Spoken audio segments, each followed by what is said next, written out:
Hi hello అండి. మంత్రి రామ్ ప్రసాద్ రెడ్డి గారు మీడియాతో మాట్లాడుతూ కేంద్రం 30,000 కోట్ల రూపాయలు ఖర్చు చేయబోతుంది క్రీడాకారుల మీద, గ్రామ స్థాయి క్రీడాకారుల్ని జాతీయ స్థాయి క్రీడాకారులుగా తీర్చిదిద్దుతామనేసి వెల్లడించారు.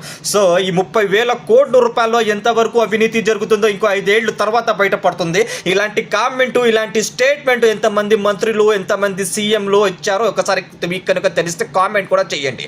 సో మనం స్పోర్ట్స్ క్లబ్ చూసుకుంటే కనీసం సదుపాయాలు కూడా ఉండవు, కనీసం మంచి ఒక కోచ్ కూడా ఉండదు. ఎలాంటి కోచ్ కూడా ఎలాంటి బిహేవియర్ ఉంటుందంటే క్రీడాకారులతో కూడా దగ్గర నుంచి చూస్తే కానీ అర్థం కాదు. ఎవరైనా ఒక క్రీడాకారులు ఒక స్థాయికి ఎదిగితే ప్రతి ఒక్కరికి బ్యాక్ డోర్ ఎంట్రీని పెట్టేసి జేబులు నింపుకునే కోచ్లుని ప్రతి ఒక్క మంత్రుల్ని చూసాము. ఇలాంటి స్టేట్మెంట్, ఇలాంటి న్యూస్లు ఎన్నో వచ్చాయి. అయినప్పటికీ క్రీడాకారుల గురించి స్పోర్ట్స్ క్లబ్లు ఎలా అభివృద్ధి చేస్తారు, ఎలా జాతీయ స్థాయికి తీసుకెళ్తారో వెల్లడించారు. కానీ మీకు పిత్తు వచ్చినా, తుమ్ము వచ్చినా కూడా వ్యక్తిగతంగా విమర్శించి మరి మాట్లాడడం ఏంటో ఈ మంత్రులకు మరి